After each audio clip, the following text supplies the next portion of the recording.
Assalamualaikum warahmatullahi wabarakatuh. Bismillahirrahmanirrahim. Alhamdulillahirabbil alamin. Wassalatu wassalamu ala asrofil anbiya'i wal mursalin Sayyidina Muhammadin wa ala alihi wa sahbihi ajmain, amma ba'du. Teman-teman yang dirahmati Allah Subhanahu wa taala, marilah kita panjatkan puji syukur kehadirat Allah Subhanahu wa taala yang telah memberikan kita nikmat kesehatan, dan semoga Allah Subhanahu wa taala melimpahkan rahmatnya kepada kita semua. Salawat serta salam juga tidak lupa kita panjatkan kepada junjungan besar kita, Nabi Muhammad sallallahu alaihi wasallam. Pada kesempatan yang penuh berkah kali ini, izinkan saya, Pio Shendekianaswa, menyampaikan sebuah pesan dakwah dengan tema pentingnya pendidikan dalam Islam. Tema yang sangat relevan bagi kita, generasi muda yang sedang menimba ilmu di bangku sekolah. Sebelumnya, apakah teman-teman sudah tahu apa itu pendidikan? Pendidikan adalah sebuah usaha atau cara untuk mengembangkan potensi diri melalui bimbingan ataupun pembelajaran, hingga nantinya diperoleh kekuatan spiritual yang kuat, keterampilan untuk hidup bermasyarakat, dan akhlak mulia. Dalam Islam, pendidikan bukan hanya soal duniawi, tetapi mengenai pembentukan akhlak, keimanan, dan ketakwaan.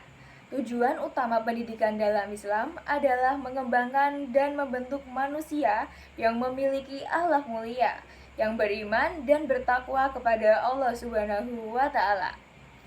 Terbukti pada surat Al-Mujadalah ayat 11, yang berarti Allah akan meninggikan derajat orang-orang yang beriman di antara kamu, dan orang-orang yang ditinggikan ilmunya beberapa derajat, di mana surat ini menjelaskan bahwa ilmu dan pendidikan menjadi pintu emas bagi umat muslim untuk ditinggikan derajatnya dan dimuliakan di sisi Allah Subhanahu wa taala. Dalam Islam, pendidikan menempati nomor 1, di mana kedudukannya sangat tinggi dan sangat penting bagi kehidupan manusia.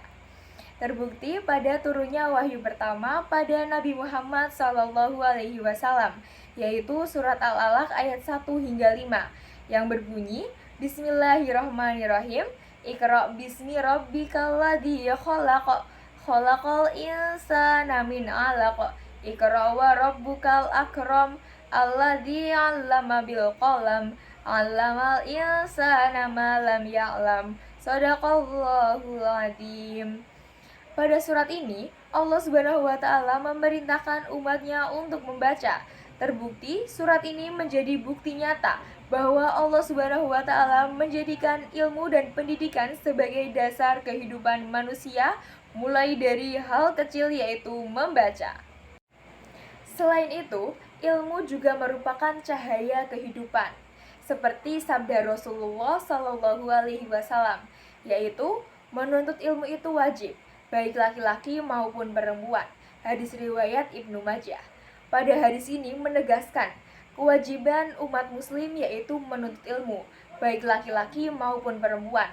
Keduanya memiliki kewajiban yang sama, yaitu menuntut ilmu dan menggali pendidikan lebih dalam. Ilmu bagaikan cahaya pada kehidupan. Tanpa ilmu, manusia akan hidup dalam kebodohan dan kesesatan, di mana manusia tidak dapat membedakan apa yang benar, apa yang salah, apa yang halal, apa yang haram, dan apa yang perlu dilakukan dan apa yang tidak perlu dilakukan. Nah, teman-teman, dengan adanya ilmu, manusia akan tahu apa yang benar, apa yang salah, apa yang halal dan apa yang haram, serta apa yang harus dilakukan dan apa yang tidak harus dilakukan. Dengan adanya ilmu juga, manusia memahami bagaimana caranya hidup dengan memenuhi ajaran Islam. Teman-teman yang berbahagia, bangsa yang besar adalah bangsa yang mampu menghargai dan menghormati ilmu. Pada masa keemasan dahulu, umat Islam mampu memimpin dunia. Kenapa? karena cintanya yang besar terhadap pendidikan dan ilmu. Seperti ilmuwan-ilmuwan terdahulu, yaitu ada Ibnu Sirna, Al-Khawarizmi, Al-Faribi, Al-Biruni. Mereka bukan hanya mahir di bidang sains, tetapi mereka juga taat pada agamanya. Ilmuwan-ilmuwan seperti ini membuktikan bahwa ilmu dunia dan ilmu akhirat itu tidak dapat dipisahkan dan saling bergantung. Di mana iman tanpa ilmu itu kosong, ilmu tanpa iman itu juga bohong. Sayangnya, pada zaman sekarang banyak manusia yang lalai akan ilmu akhirat, ilmu keagamaan. Mereka hanya fokus pada ilmu duniawi. Mereka hanya fokus pada materi yang harus mereka capai di dunia ini. Mereka lupa apa yang seharusnya mereka cari di dunia ini. Mereka lupa bahwa mereka harus beribadah taat kepada Allah dengan niat ya karena Allah. Dan mereka melalaikan bahwa hidup tanpa ilmu itu menyesatkan. Namun hidup tanpa ilmu dan iman itu lebih mengosongkan.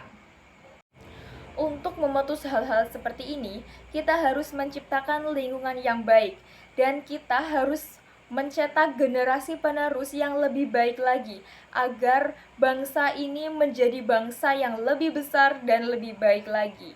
Dimulai dari keluarga yang menjadi pendidik pertama, lalu sekolah yang menjadi pendidik kedua. Keduanya harus saling berkolaborasi untuk menciptakan lingkungan yang baik, untuk selalu mengedukatif, dan untuk selalu memberikan pedoman untuk hidup yang lebih baik, untuk hidup yang selalu memenuhi syariat-syariat agama Islam. Anak-anak yang lahir di lingkungan yang baik, mereka akan menjadi generasi penerus yang cerdas. Teman-teman, dengan adanya menuntut ilmu ini, bukan berarti kita diniatkan untuk mencari hal-hal yang ada di dunia, seperti materi, uang, ataupun pujian. Tetapi niatkanlah karena Allah Subhanahu wa Ta'ala. Niatkanlah karena kita ingin menghilangkan kebodohan yang ada dalam diri kita. Niatkanlah karena kita ingin berguna bagi umat lain, dan niatkanlah untuk memenuhi syariat-syariat agama Islam. Seperti sabda Rasulullah SAW, barang siapa yang menuntut ilmu, maka Allah akan memudahkan jalannya menuju surga. Betapa besar keutamaan orang menuntut ilmu. Setiap buku yang kita baca, setiap jalan yang kita lalui untuk sekolah, semuanya bisa menjadi faktor-faktor kita untuk masuk surga. Hadirin yang dirahmati Allah Subhanahu wa Ta'ala, dengan uraian yang sudah panjang lebar kita bahas, kita dapat menyimpulkan bahwa pendidikan sangatlah penting dalam kehidupan bermasyarakat dan dalam Islam. Marilah kita bersama-sama meniatkan untuk mencari pendidikan dan mencari ilmu karena Allah Subhanahu wa Ta'ala dan karena diri kita.